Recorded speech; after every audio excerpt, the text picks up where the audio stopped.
Getting skilled and reliable seasonal workers has long been one of the biggest challenges facing Australia's horticultural industries. The solution may be on our very doorstep in seasonal workers from the near Pacific region, Vanuatu to be precise. And as Tim Lee reports, the scheme could not be more timely, not just for our farmers, but the cyclone-ravaged islands and its people.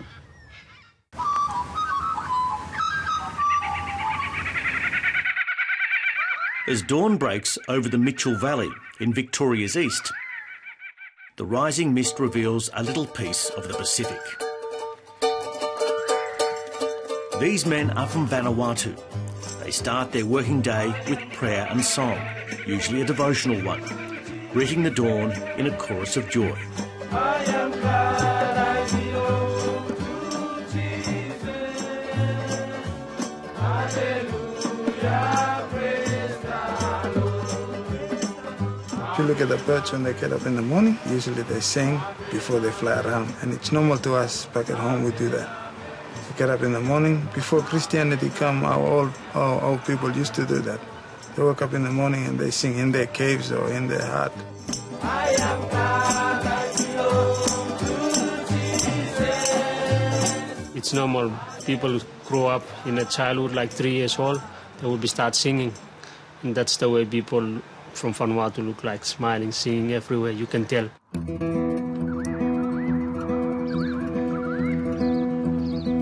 More than 3,000 kilometres from their tropical home, rugged against the autumn chill, culturally and economically, this place is a world away. But these men are buttressed by their unswerving Christian faith and united as countrymen who feel blessed to have the opportunity to transform their own lives and those of their families. And now more Nivan come and work here to earn money back at home, to help their families, community and the church. Australia supports Vanuatu with a considerable amount of foreign aid. This, I guess, gets direct dollars in the pockets of the people. The Vanuatuans are the vanguard of the Pacific Seasonal Worker Program. Many in Australia's horticultural sector are hoping it heralds a new, more harmonious chapter in grower-worker relations. The workers from the Pacific Islands take ownership and pride in what they do, and they are here for the duration. They can't go anywhere else. They don't want to go anywhere else. They want to make this work. So there is a pride of ownership of the work that is something new to growers. And it also relieves them of a lot of the heartache and the headache of getting good people, keeping good people motivated, because it's done automatically.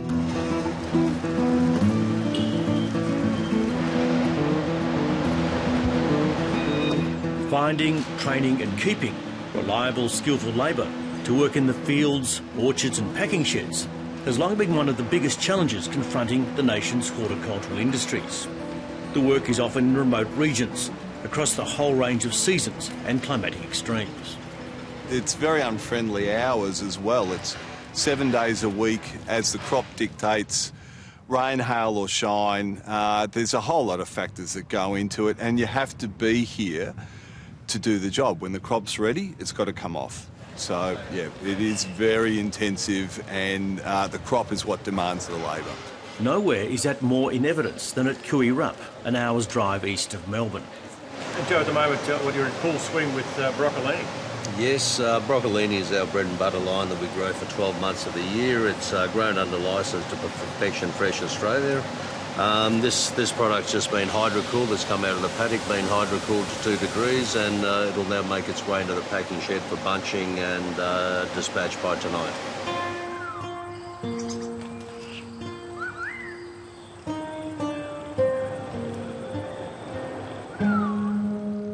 Vasari Farms annually produces about 1,500 tonnes of broccolini and about 4,000 tonnes of asparagus, a crop that has just finished for this season.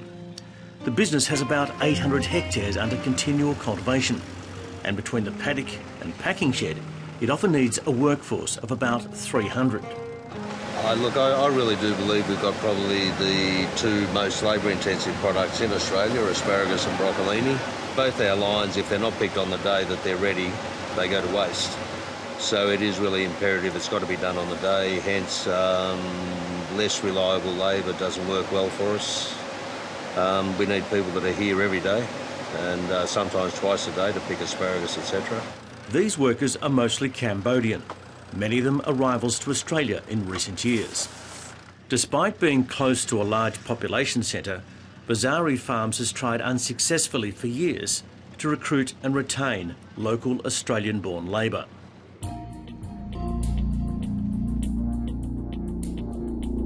Australia's seasonal rural workforce has long been blighted by cases of illegal, unscrupulous employers and exploited foreign workers.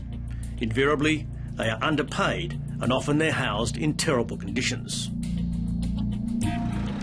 It's that dark side of the industry that is attracting growers to the Pacific Seasonal Worker Program. I know the workers here are getting the right amount of money. When I was paying a third-party contractor, I wasn't sure, and you would hear the whispers, and we didn't sleep well at night knowing that perhaps somebody was being ripped off, because we're not about that sort of thing. We want everyone to get a fair go here. The Connect Group is part of federal government measures to clean up the sector and ensure fair and equitable work for seasonal foreign workers. Connect employs people all over Australia.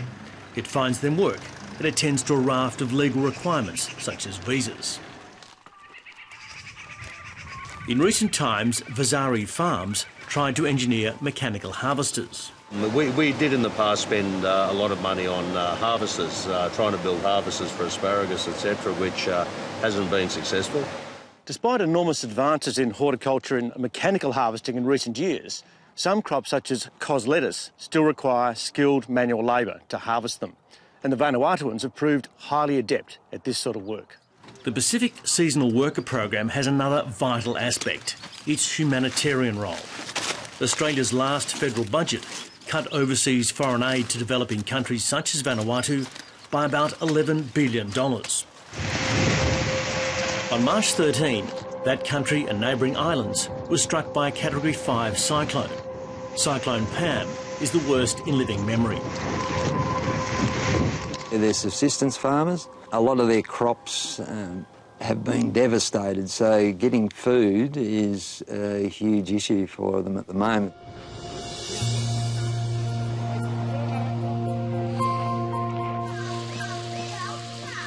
The United Nations estimates 100,000 people are still without safe drinking water. With about 90% of crops totally destroyed, the World Food Programme estimates there are 60,000 people without sufficient food. For these men, away from home for almost 6 months, it has been a harrowing few weeks. I was homesick and also the others too, but I was trying to overcome the challenge because I was one of the leader, and I don't wanna look down on myself as a leader, and I just don't want to give up. So I just talk to the boys and try to encourage them. But I was really homesick too because half of the boys want to say that they want to go home, but because we named this group as a Power of One, so we decided to stay together, stick together, pray together, and we believe that we're going to overcome this challenge because we really need the money to send for the families to survive. It's been quite emotional for a lot of the guys. Initially 5 of the 15 had not heard from their families for a couple of weeks after the cyclone. It was a very tough period for us, and because we came here to work, and our local says the Power of One. Even though what happens back at home, we stick together as one. But our families, some of them lost their houses. Initially, hundreds were feared dead. Incredibly, there were only 11 deaths. And amongst the destruction came a wonderful story of new life. Had one guy on the Saturday morning of the cyclone, his wife went into labour. We get a youth from our village to clear the roadblocks right to the hospital. That was about 7 in the morning. They kept on clearing the roads until 10 to 11. Driving in front of the car on the way to hospital, cutting away trees, and they had to cut trees away from the hospital doorway to get in there. So, and happily, soon the couple had a healthy son. I'm really excited to meet my baby, yeah. Can I get you guys all crowded in and you hold her? Come on, move in, cuddle up, she's close and warm and nice. Big smile for Nurse here.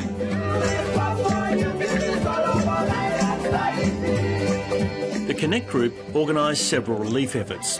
One of them was a benefit concert in Bairnsdale, and the East Gippsland community rallied generously.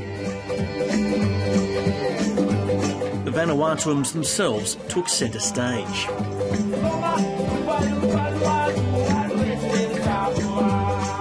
We're doing a concert today, so people are looking forward to come and donate. So I'm proud of that, and I want to say thank you to God and those who push their hands on their pocket. And I know that God will reward them on what they're giving all for the last few weeks. Emergency aid is being sent from other districts. We're in the process of getting a container of clothes together from the local op shops, etc. But, you know, shops that these guys frequent when they're here, furniture, etc. We're looking to send a container of goods over for them to help them out in this time of need.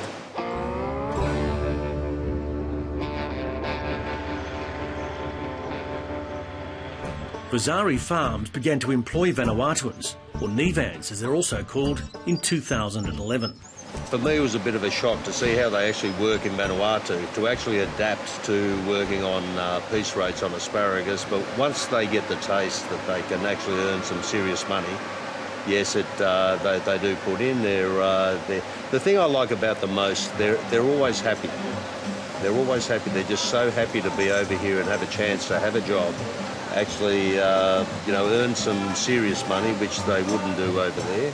Conversely, some aspects of Western culture have been a bit of a shock for the Nivans. Back in Vanuatu, we just sit on the coconut tree. You can sleep the whole morning, wake up, climb a coconut tree, or everything's there. And we don't really follow time. But here, time is money. Something which you have to teach our people before they come here for work.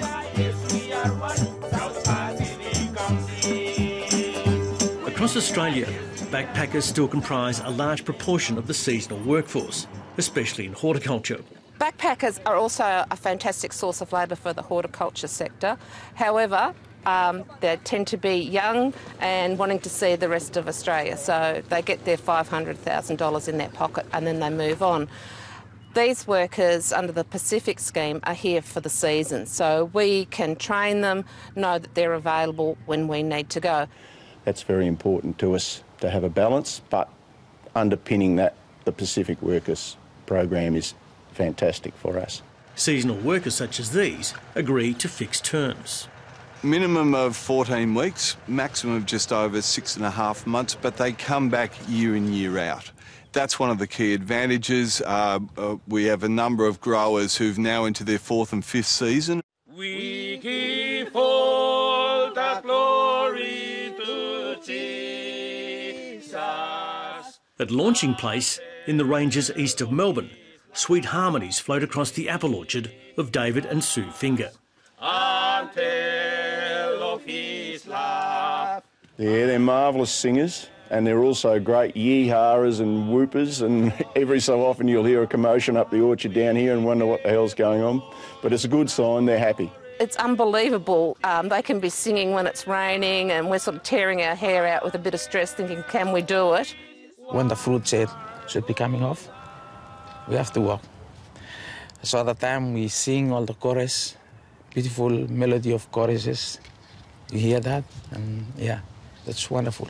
We pick around about 1,000 bins just in the month of April, and we're only tiny growers in the scheme of things. After a series of checks and some official paperwork, David and Sue Finger became approved employers under the Pacific scheme.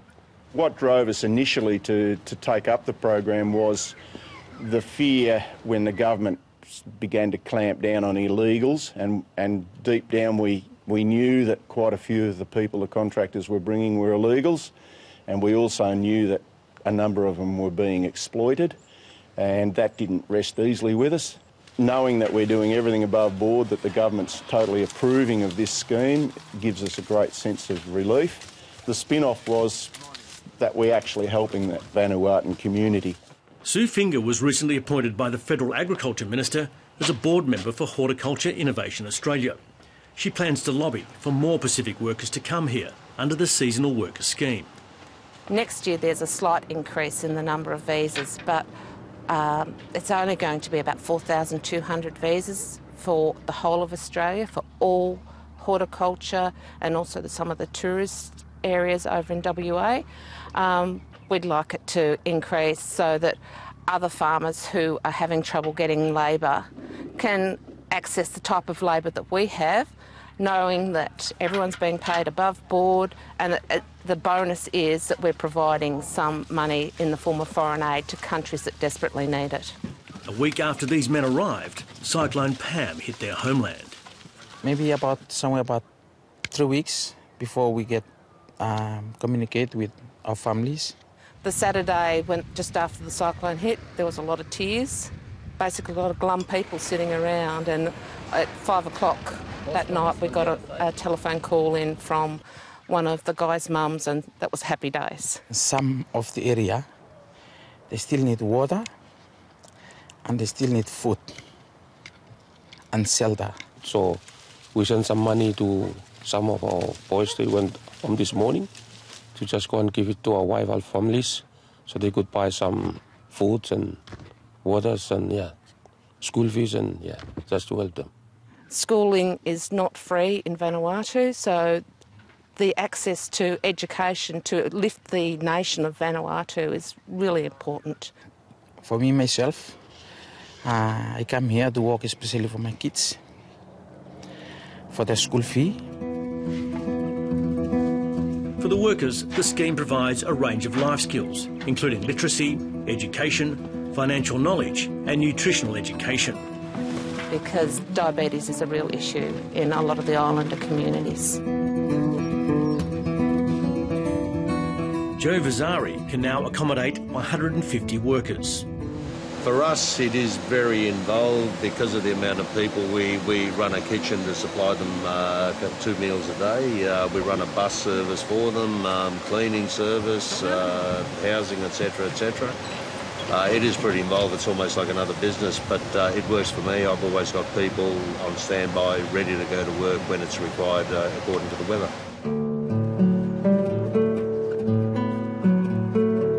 This season, the program has spread to East Gippsland. The 15 workers in this trial will soon go home, replaced by a fresh crew. They'll continue to harvest the varieties of lettuce and other exotic greens that dot the fields in orderly, colourful lines. I think the benefits of having the Vanuatu workers here have been the reliability, the feeling that we're doing something for their community, the consistency in the quality that they're harvesting. An assured labour force means Riviera Farms can resume growing crops that in the past it had to abandon for lack of labour. Predominantly we do salad crops, which there's a lot of hand labour in hand harvesting.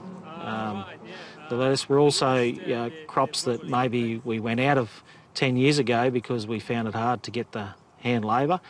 Asparagus being one of those crops, we've just sown asparagus, which we hope to start harvesting this year.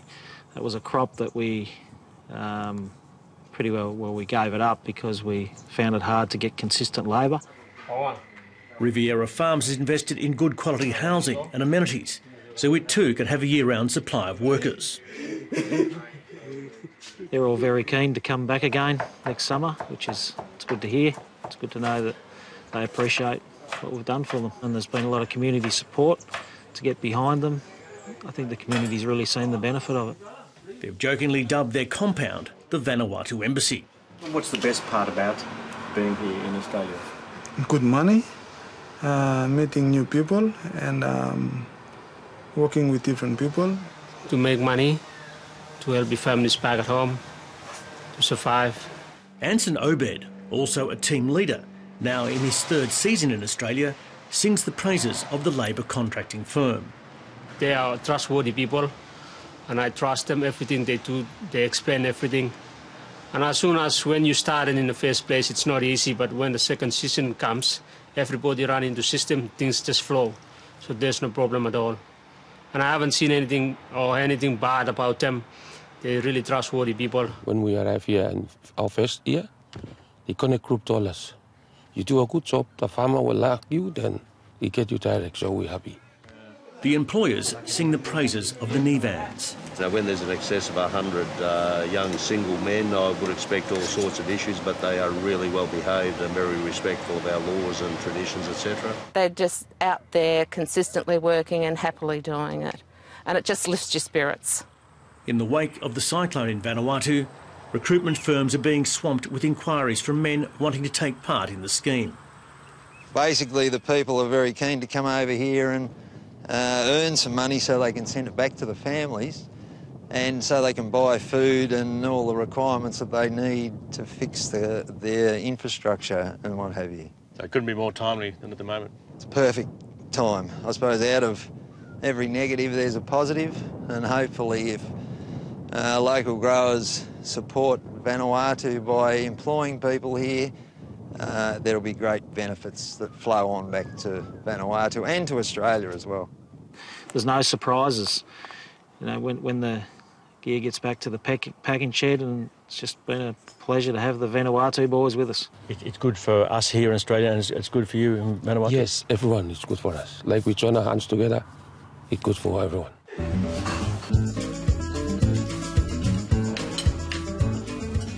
Kevin Willie Bong from the Vanuatu island of Ambrin is about to complete his third stint in Australia. I guess I've been away from them for a couple of times already, and they used to living without me. So, yeah, but at least we can Skype and we can talk to each other, which is good. What are you doing? I've been working hard, and I'm working for my kids' education. I've never been in the university to finish my studies, but I'm trying my best for them to have the chance. 30, 40, 50, 60, 70. I'm really glad that the media, you guys are coming over to interview and take the message across. It's a good thing because it helps promote us as workers. Good night. God bless. It's good that we have you guys coming over to our embassy. Thank you too much.